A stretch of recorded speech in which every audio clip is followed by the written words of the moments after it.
One married is not the book shadow. Think away when you get about yeah, but a great donkey and boo and big Bosino. When I hear Kate to be there. You have any open on the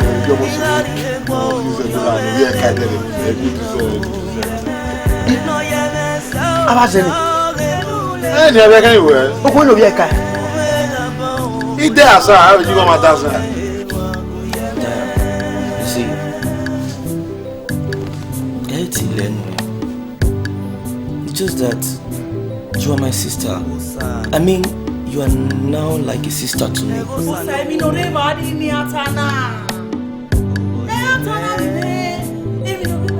Oh, honey, my feet.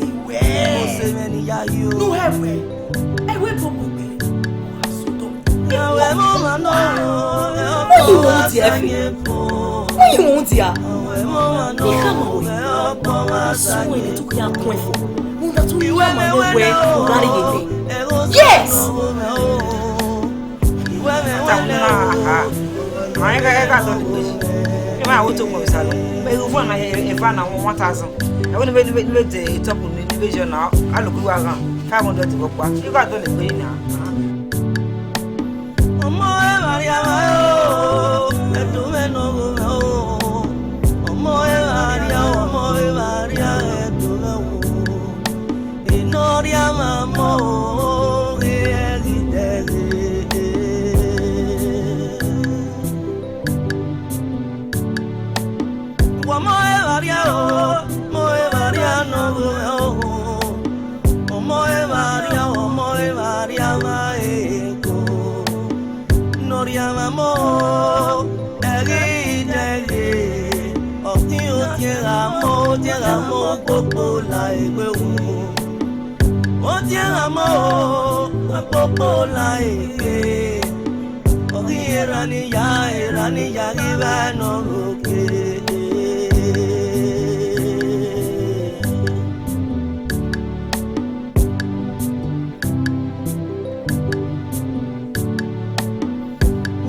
my way, Mammy going here.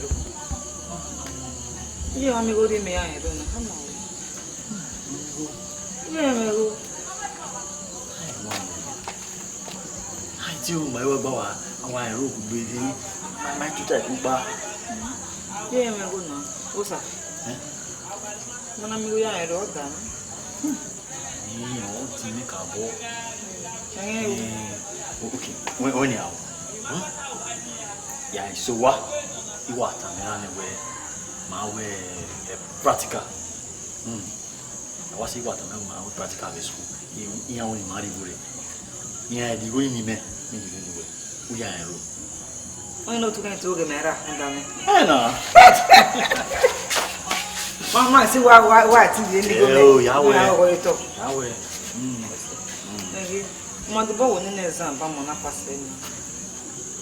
I university, I have the university. Oh, we say again, because the Cassagan. You got them away. What? I have with the Atama. I have from away.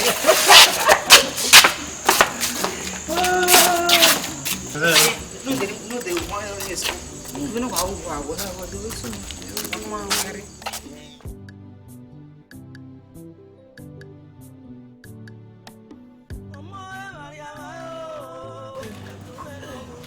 Oh, yeah, I manage Lisa Gana, you may not send her. I mean, well, it's to you. Running down here, or Mahasa me. Magate, when the bomb was there with me 7 again. A while would have won a penny. You got a para, get tomatoes, move your day of my video, okay, with you. Even the bomb I say, you know, when he says it, I got with Boyoni. I don't know, I'm a go. My book where I used to. There are list to you. I would go. I don't want to look at What's happening? The movie are you? Baba, practical, my house. Practical. But me, a principal was in India. No, I come here where we saw Pawe and I free scholarship. Yeah, I saw the University of Russia. Ah? Yes. Name? Scholarship? Yes. I didn't know me. Yes. How did you manage this school? The principal come on. I will saw Pawe. And they'll be happy. I was up. Happy. I'm not going to know. Yes, scholarship in school. Everyone has a one. I didn't wait and let her go. Go to school. I'm going to go scholarship. Huh? Hey, Salopo, where say oh? I take away, I take us. Yeah, but your mamma. I take us. Ah, no, I'm not saying. Where do you see, man? You got it anyway. I take us. They go Salopo. I'm a woman, Becky. Maybe I'm going to I'm not going to miss scholarship. Always scholarship of what I work.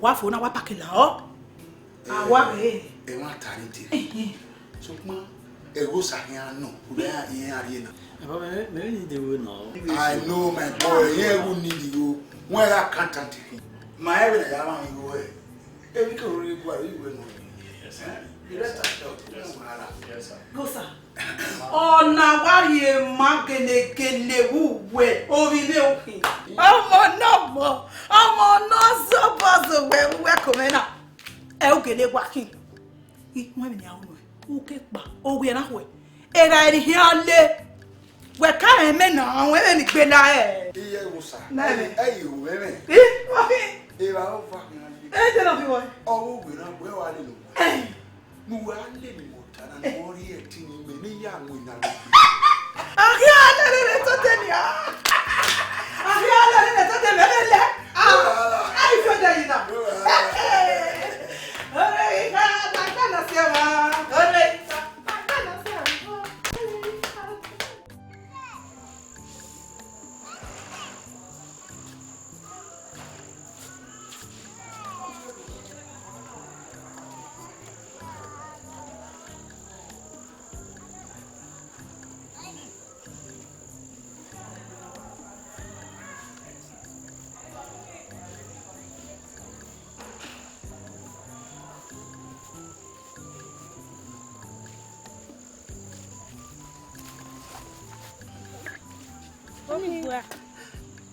Kọ́ nígbò ẹgbẹ́ ti tún gbé wà wò kọ́ mọ́tò kò ní sí kọ́.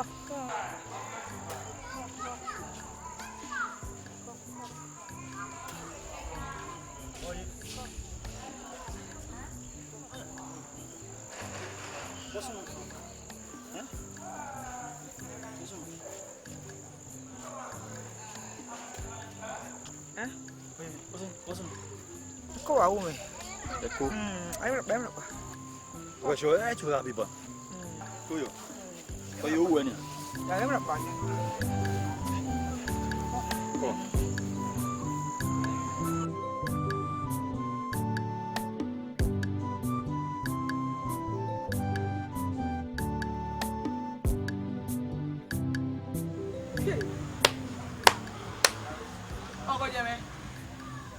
Ọmọ ní máa bí ẹ ẹjẹ́ náà gbẹ̀mọ̀ ẹ̀mí. Ó jẹ mi. Ma. Ìwé ìjọ lọ́jọ́ kìí náà.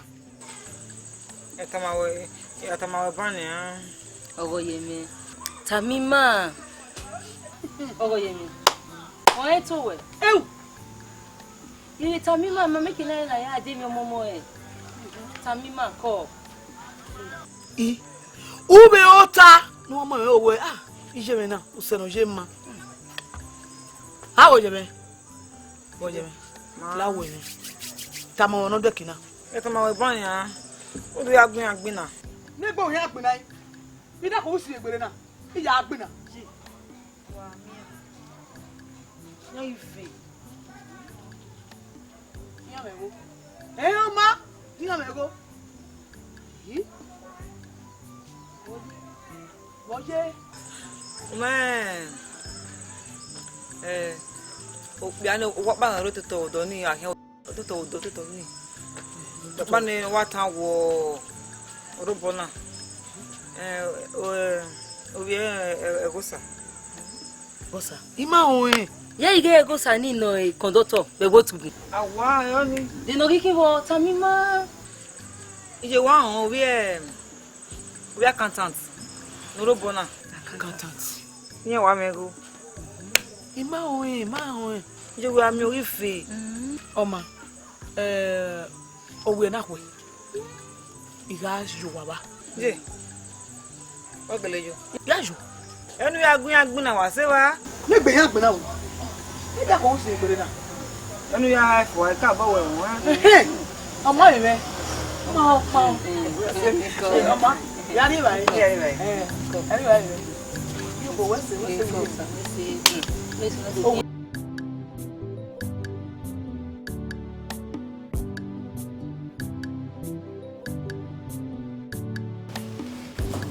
Eriamion. Unda Edo Agioboe. Amawo no gbagbo. Esuku ejo ibe. Imawo lo we amakone. De suku no ni. Da we suku nu gi ebe fi eri na mama. No ga eri de na eri kiana. O we class e na makone. Ima ga en ga timi. Yo be fa kunu e. Mo gun awe na gun. O ri ju akinu fila kan pe o wa. Ntimi ya. Madam ni se. Ha, osunu ne. E un la ne go ni san riro. Ebi ni me wa bere o wa eko na wa ri go no ya register. Ugbe. No ya register. Hi. Register dem no kiwo. Lare. We mo fe o wa. Wa mo egian. No kian we go no ya register no ya bere gwa we. Lare, dem na magwe kun aje. O fe ko wa egbe ba no ege e mere ya ba we wa. O na. Ni mo pia. So pon iwa ko Kevin akoko. E ma bie me. Ugbe. Abie me. Nene. Abie me. No, see what to do. I don't have your body. What up, baby? What up, baby? I was, I do very well, sir. Who very well? Madam, mercy. Why would we know? No, no. Any monarch, I bully you, I will you. What's it? Ọwọ́ òun mọ̀ ewé náà gbó ìyá sùn. Larry, school wẹ̀ yọ. School yìí mẹ̀lẹ̀ yọ. Where now I go? Anyway, that is very sad. Madam, you are the owner. 5,000. Merci. That's the young mom. 5,000 naira, madam. I can't now bring me by the way. I'm a big. How I be in me. Yeah, man, Je, awa ipana, ya bu sana ko. Je ipana ko ya awa. Pardon. Adege ti me pan ni e kwa. Owo emi e meko na. Ipana ko. Mori hunu we. De wuri me wuri gbe. Mari mo na fi to. E no kan go owo gbegbe pa. No kan go gbegbe. Madam. Ya pa na mako. Pa gbo mo. Madam. Who are working Nuri khabo ile hiya. Owuwe e o mi na do mo kunu. Wesi ota gedegbe o no yin. Madam. Owo ana ota ko na mako ne. Wa pata gbe wa wati e. E wo sa ti. E wo sa be oraje wa ta gbe. Madam. That honor. You have wasted your welcome. Get out. Again. Out. Je gbin agwa. Je ko e pa je. Be ko ile de rie. Wa lo wa re. Ge ninu gbe. Ge nu asun afa. E ma ka wa. Ke. Ma ko la lo se re ba. Ani se. E ma ko wa ko le.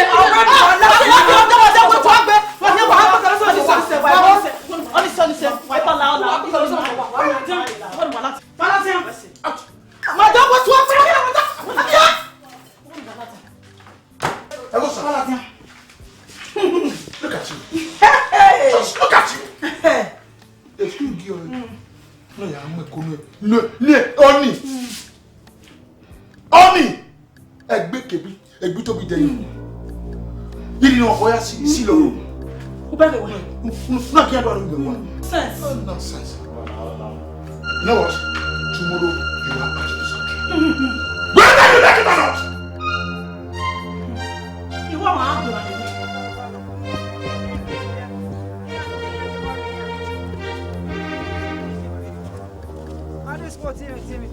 Láti ojú ẹ̀ máa ń padà ọ̀bìnrin àwọn wà sákàmì. Lókun bí ẹ̀fẹ́ ma. Bí ẹ̀fẹ́ ma. Ìjọba òwà wẹ́wà kéde náà. Ìgbàgbà èso wà wẹ̀. Ìgbà àkún mi. Sorry, Madam Rigome. Stala gbumara. Oge de no hiwo. La Rigome ala tiete. Mo de no don e na. Be wa go. Me ma go seju we. Egbe mara e. E doctor hin o treat e. La re ego we na si anego na e verse be ho. Why na you no tiko na? La o eme o wa ya. Be mara e. La re oso ma ne de. E pa we mu we na. Wo fie ba ye pa nu rigo la diane. Nu na mi me. Okwo ba kede na. Madage ni. Madage. We me ona be amakogun me. De no ye go me bo. E ba we gbe no mu eje.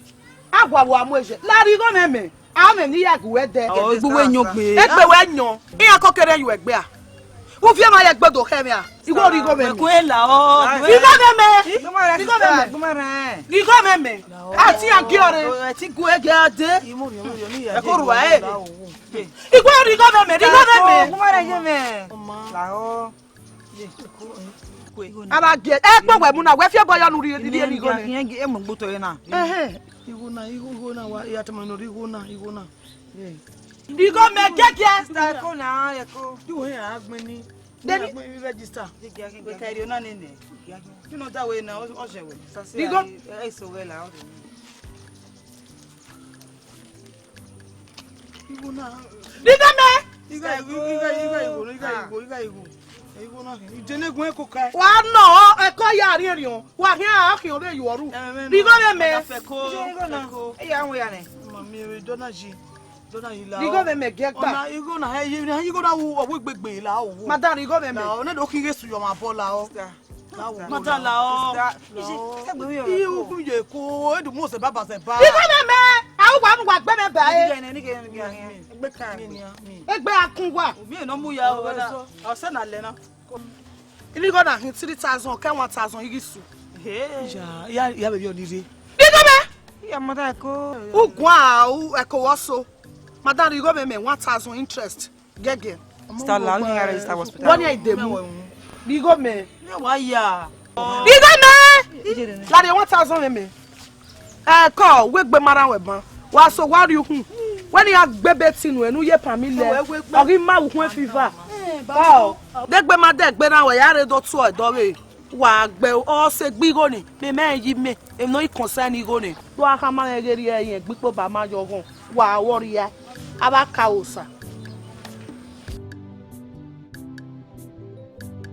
e wo sa ile e wo ti wo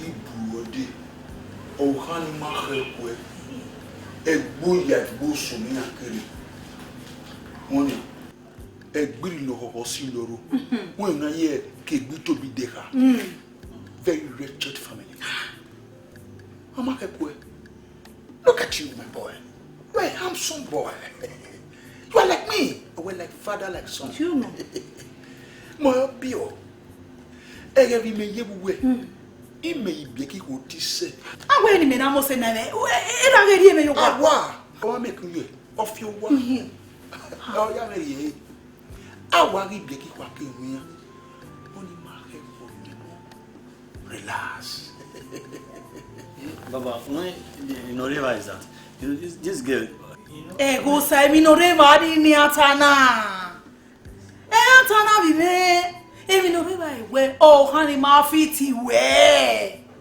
nu hegbe e we bo mo egbe na mo ga sodo e wo pogwa nu ri gwalo no mo sero no tawo ro do ni gwalo no me goro no kegbe na degbe lare e ya re ba iya gbe go mu yan iya ga inia no ma kweri yan la opo we do pakaka oni we mi awo han na me ima mgbegbe ma yare we ma da bona akpo un saro pa we ri ewe bo we atiebe we atiebe ne ba qualify as a doctor who are in Nigeria then I can tell awe Dr. Erosa Okungbowa hey emi me no la we de me pa we fi agbada ele doctor mi aya baro yeah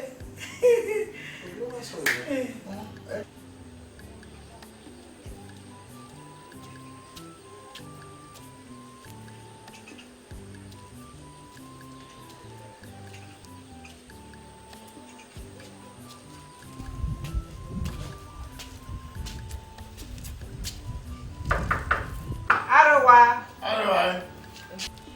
Alugwalo. Abada. Tan. Lai kwa egosa no rugo. Egosa. Yi, kani ai pa won. Ha? Egosa ka no rugo pa. Ya pa ne. Ma de mo de. Abe pa de mi isi ma. Ko de ne ide. Anya pa wo. Na mo bo en kini. Si eri good yan si bi yan yi. Ring road. Sa pe ro de si. Brother Lao. Wa ge wa mi te wa mi na. Na mo bo en Edo to we. Ha? Na mo bo en kini yi. O ma wo yan. Oh.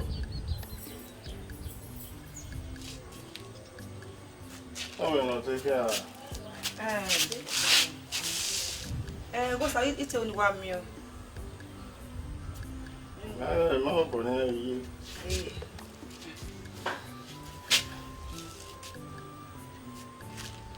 But o ma bere mo. Na ti be no mo be mo we. Ma bo. O ba lo. Mo pa re no ma be ki be ka lo. Oh. En brother. So, me go la. Ai mi ama.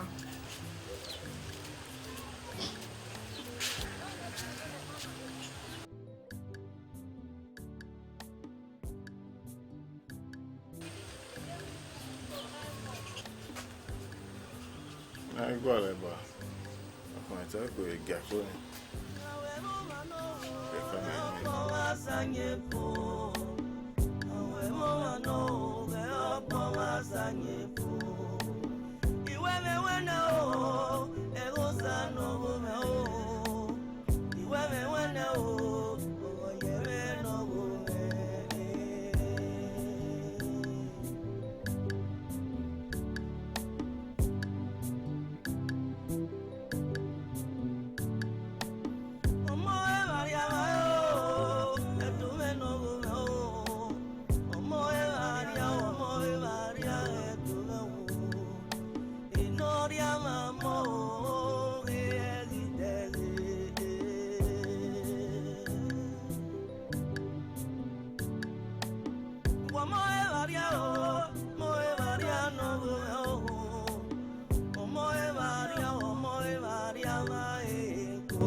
l'amour,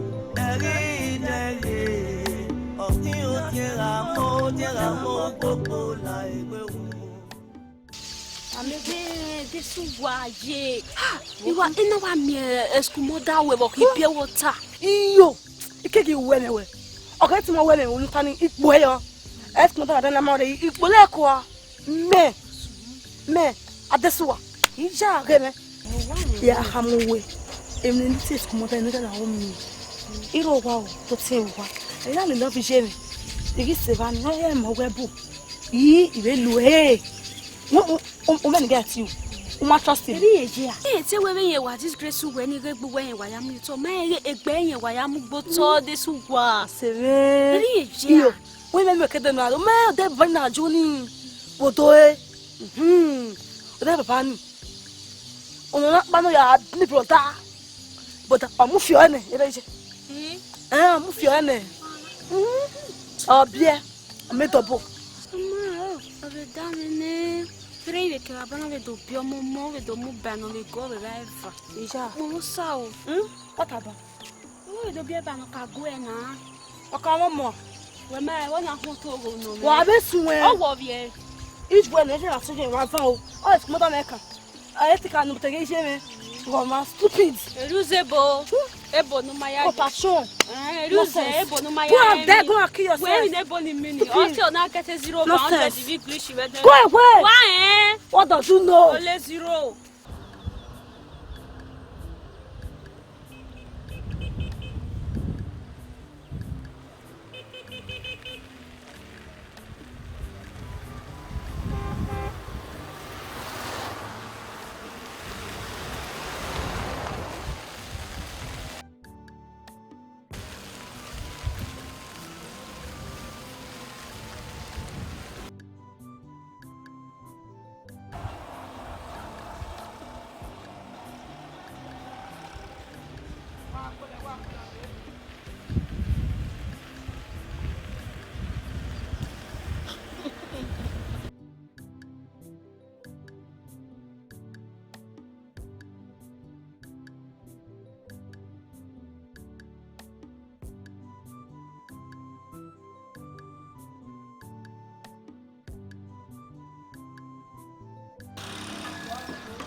Hello. Hey, la ini.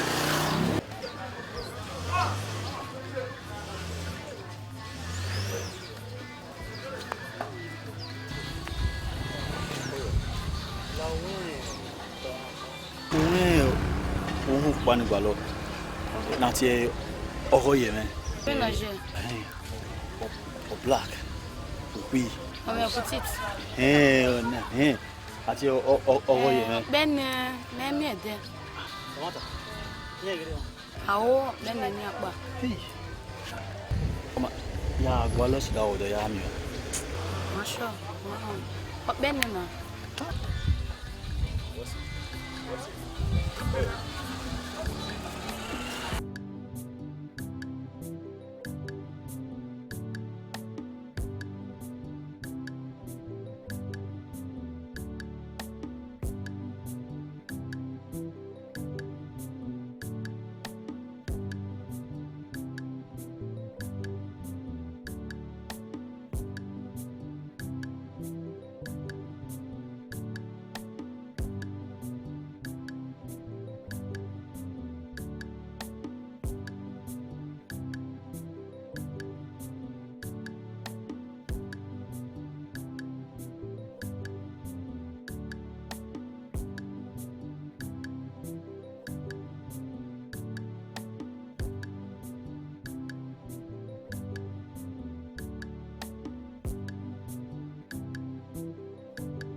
La tí wà lè kó padà sí ọ̀rọ̀ yìí ni wọ́n bọ́ ta gbé ọ̀pípí.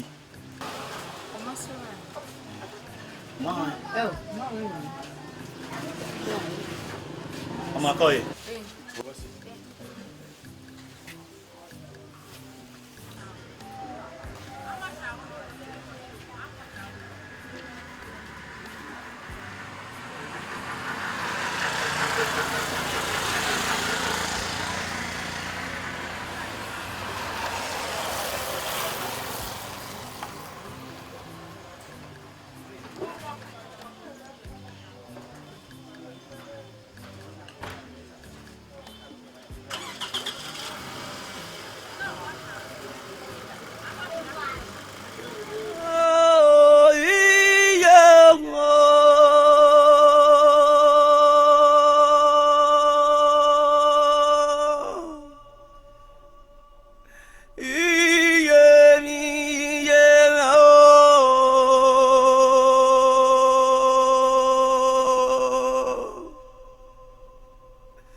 Wa gbogbo school here. Yes sir.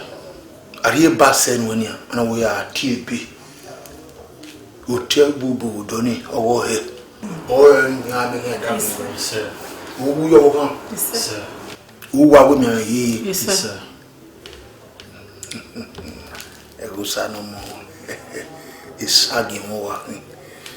Weni wa ya uze iliru no wa nya pona wa no ina wo gbe wa be go fo imo bi o. Akoye wa musewe no. Yes sir. Wa to yo. Yes sir. Azokore boy we ya we say. Yes sir. Azokore boy we ya we say. Yes sir.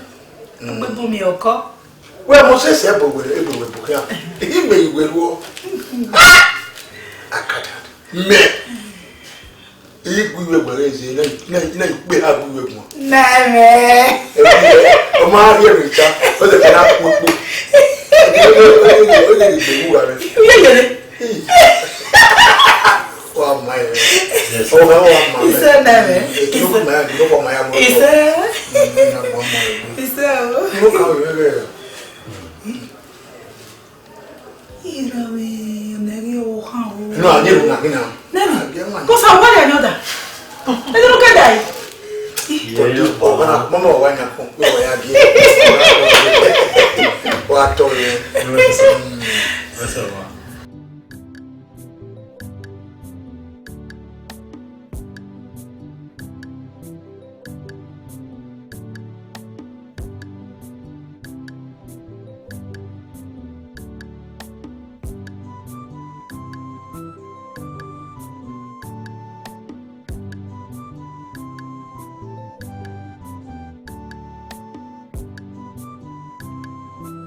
Ọwọ́ yẹn wá wà ní mátọ́ rẹ̀ kó àfọ̀n agbẹ́nu àwọn ẹgbẹ́ ọmọ àṣẹ ẹ gígì ẹ amẹnumúdẹ ni mọ́lá yẹ kó wà mẹ́ yà pápá nínú ìfẹ́ ìwà ní.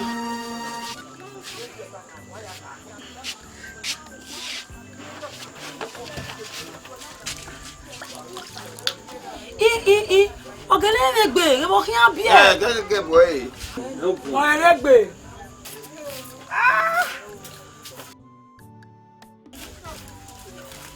Sister, come. Sister, come. On est comment? À la con, ni c'est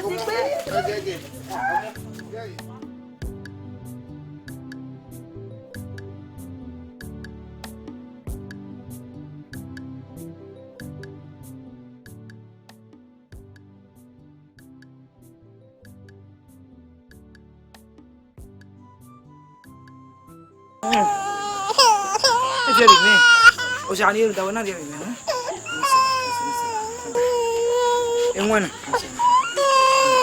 Mami. Se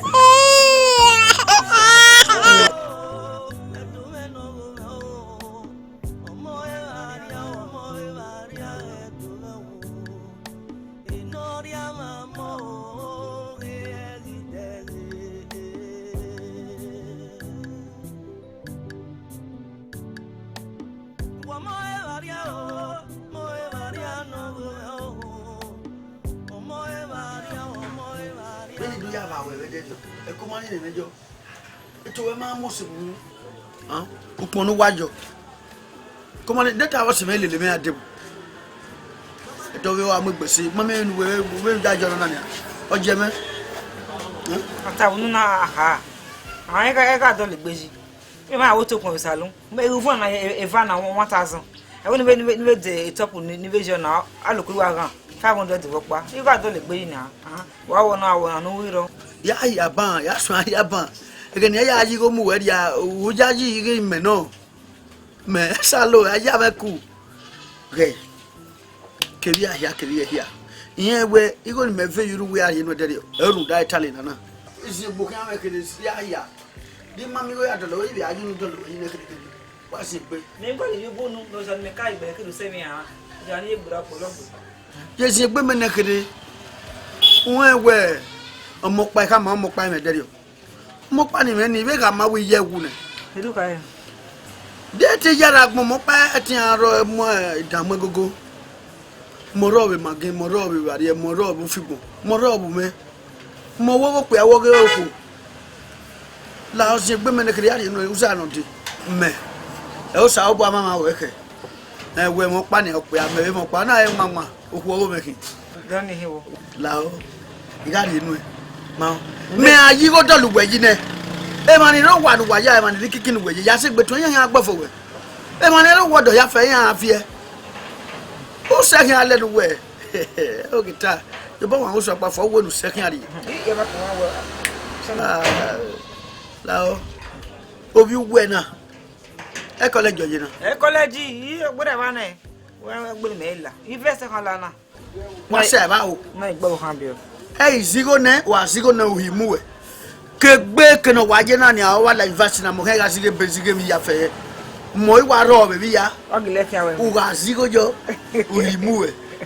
Iga yes university. O wala ja ona ase girlfriend ne gba kan. So kwa ni ye ti alo ye ke mo hega du pon be ne girlfriend de ne ya fe. Mo hega zigo ne. We se o. Ana te mu o. We me no egbo kan ya bio e bo ma un so pa fo e ba ko wa me ra ikun we abi mi we ti we ya se fi kikini we je yan gbofo we o mo ba ti dolo ma jibe na mo wa ti dolo ma jibe na ko yan le ni go ni e ni an ese man no na zo sina we pa no ya ya bu bo sa bo awe si o ma na zo se o me wa ke ni sa pa no ni e ya ka ko ya ni o pa ni amunu solo pero uwe mama ibani o ti dia o ya so ro no ku ba o ti o ka o bo na pa ya o dia ya o bo na yo na mi na bege dai be no hi o na igwe ni we ha mi me weri e ana he oh no oh you ano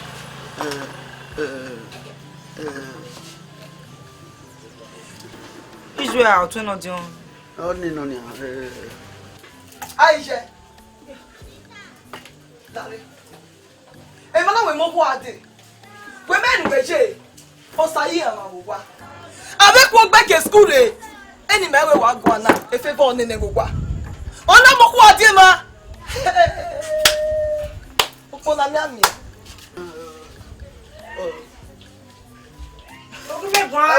Sayo ata ko sayo. O me ni bienu e. Lopa le gbe oho ero. Wa le mana, wa mu ho. Lare. Ame igbene, o be ikale, ni ya dweki ni ya koku e. Ina oge wa ge eni ya mare dopa. O na le man na mo. Ekwekwe mugwe. We men weje. Kaka. We men weje.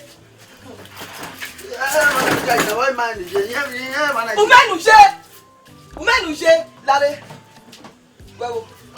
We me go bien. We me go bien na lele. Sister Lare Gui. Owe omokpa. Owe yeme. Owe je we wu ne. E mata. Owe me wu ne. We wa le kia. O ma no ku mama se we. We ha ma we. O me e biene. O me ge na wa o ka no keke. Ima oni de gbe mi we mi o. We ni ha e. Me o sister, ele go. Ya o adegbe da mo. Wa mi ni ha we. We wa le kia. Ibi ba sunu da we wa do. E mata. Putia.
Wow.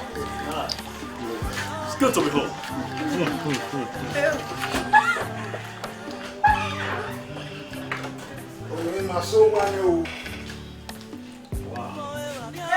Welcome to your home. Hey, yeah.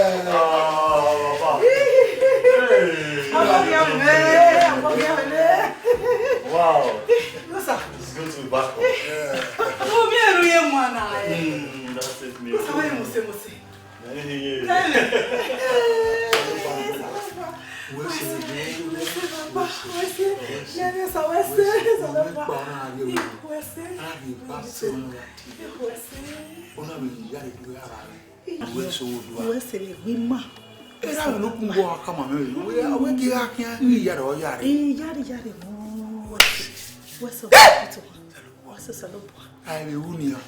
I have a to me.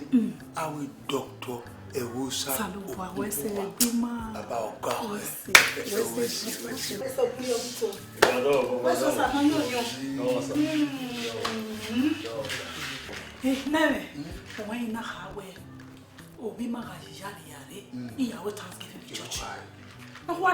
Yes. Oh, he had a way.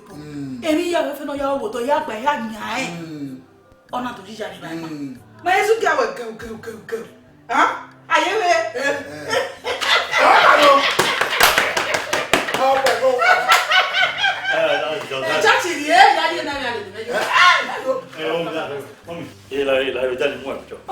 Yes. Yes. Beautiful. Yes. Where is the latest?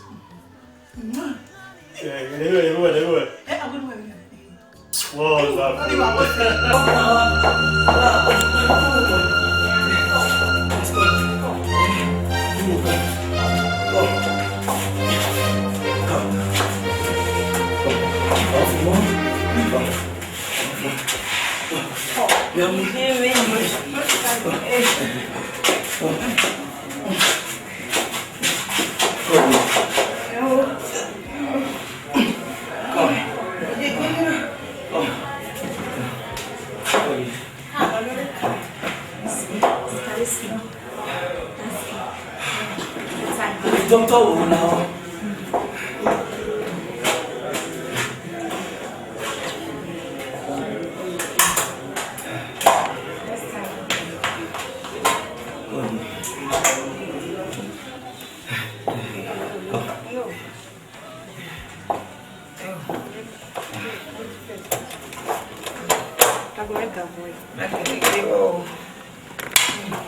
God.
Yes, sir.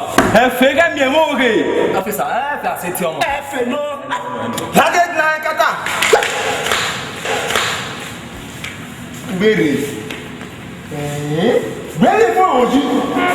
Èmi no sun eteme ya to bome.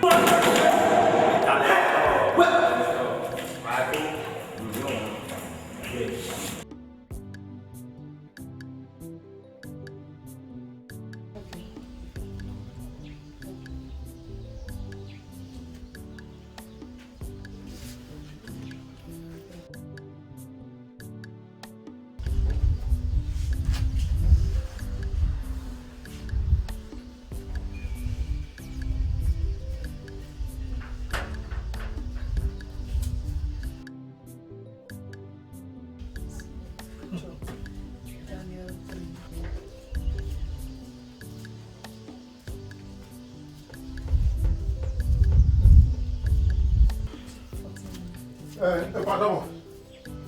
Non ça. Epa. You me can't marry. Epa. Ayi ke me wi me buan ya we nu ka mo kan. No la wo kwa no yari o ge bi o pa buan. De ba amen. Ba wasu no wa. Epa we me do tam we na.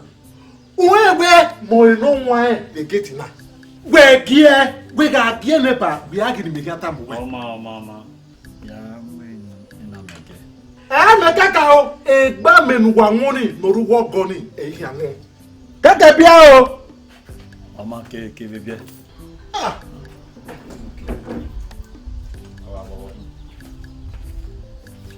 Hey, Pao. My friend, will you get up? Go away.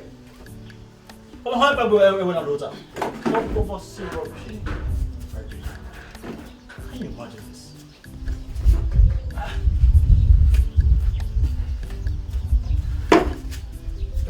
Epa. Ora ko.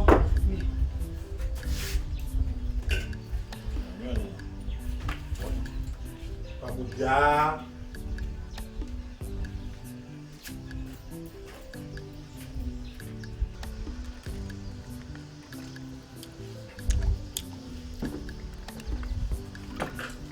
What in water? Waton. We look here. Huh? We look here. Okay. Me kwa kia na dia. Okay. Okay.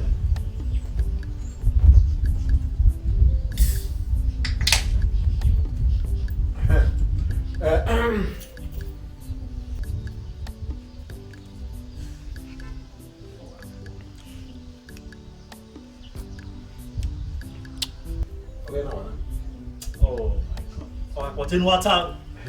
Epa. Oga ame dokpa. Ale kidnapper. Yan na adu wa. Kidnappers? Hey now. Honey. You wanna we comfort wa na. Get alare o. Agwagwa imewa de geti ni pa. Azetin le geti ni. Sina se to me bia. O do ti le geti ni. Imeji. Da azetin le geti ni ti agbuwe ne. God. E no se ni me na gba oge geti no egwe we wa no sa. Ti me wa ta magbo ya fefe we oga me wa hia. O wa ahun sa. O na ni ti me wa na we. Iwu magbe. Me adi agbari awe egeti ma we mi kan be akin. Go me gban. What no? O wa re to pa o. E kidnapper yan wa lu wait face wa re. Yan wa re zai. Mi wa ge baba na e ko pa dia fi na wa fu. Ni kidnapper. Mi wa ge i wa very ja. I wa yan pa wa mo kita. Ekiti me. Ini wa pa. Hele. Ni o wa ni meje na asiku kime. E pa we.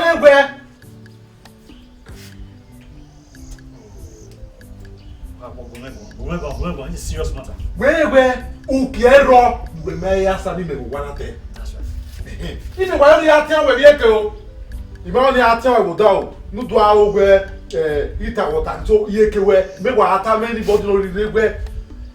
Oga me na ma gbe o. Wa e ja ku ukie gba o asame ni.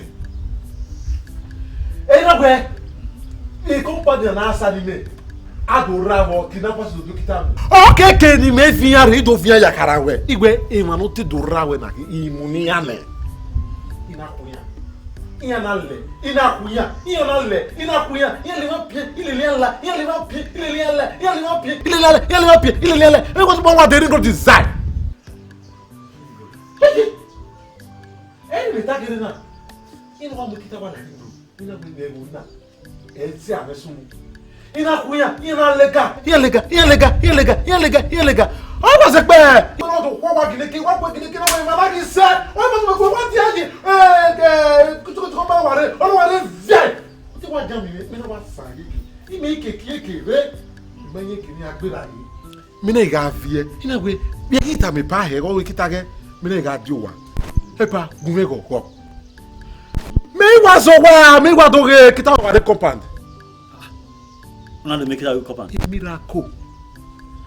Hey, inagwe oko. Igbe na ma esi aneso nde. Ile wa se. Ide. Pa we hori igbe.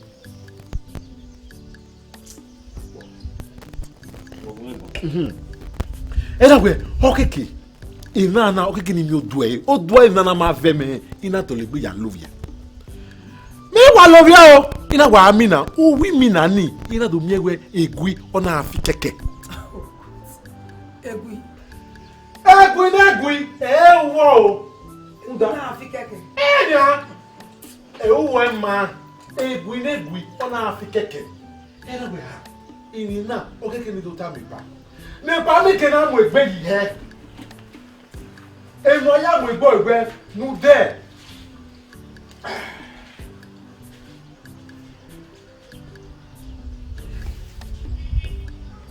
Ya wonu do sisi menya. Wa ogbe ti kan gbo ma yo. O da ko be me. Akobe de ba catapult. Akobe ka o akobe no si won ni ka. Da ni fo ni ma bo me. Akobe na ya mu zo na ya mu ame bo ha e ka mo jaka ni pa ni na. E bo ga. O wa to do wa le wo jaka. O wa jaka be wa ka na 40 set fine. Ido ka be pa we e pa igbe. O ka po.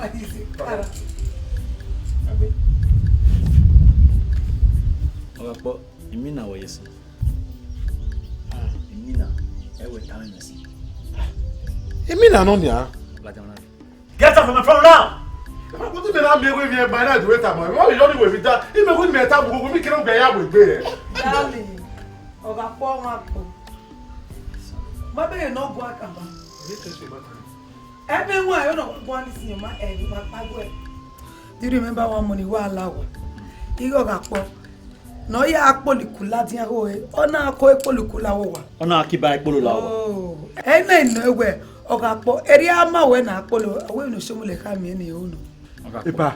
Ile gegwe igota gbinwe. Upo we gbinwe na we ha. Igbim na na ma. My friend, will you get up here? E na we ni pure do fio yi pa no. Get up and move. This man is a very funny person. When I'm here, I'm moving. Ha e pa no me mo ka we ma we won a wo na fio ma la jamonare. When I'm here, I'm moving. He's not serious at all. Ona age serious madam. Go to your duty post. Go to your duty post, my friend. Ya were you? Pa no we me na wa do we na. This man is something else. A character no kwa one. When I'm here, moving. Ya were. Webo. Ateme. Wa so wa. Oga wo ni e. Wa di church. Wa give thanksgiving. Ona when I hear the Lord ya be hammer. Odo go na me manu le mu ya. We an wi ati oji. Ogun na be dai gbe ma ni magbala we ma na. O le mata. Le ma ni magbala ma. Emi no su ku ti a. Ba, eko. Wa eko. Ba. You ga ma pe ba ni yo me me. Ami ma ti.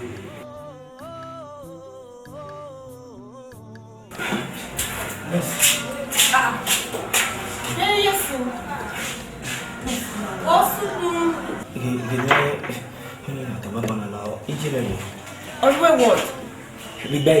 Igbe wa ma. Okay, kin wa ya me doctor mu da wa ma ri goro pa yo to. Iye oni ma nda ri na. I doctor wona ma setting me. Mama. Okay.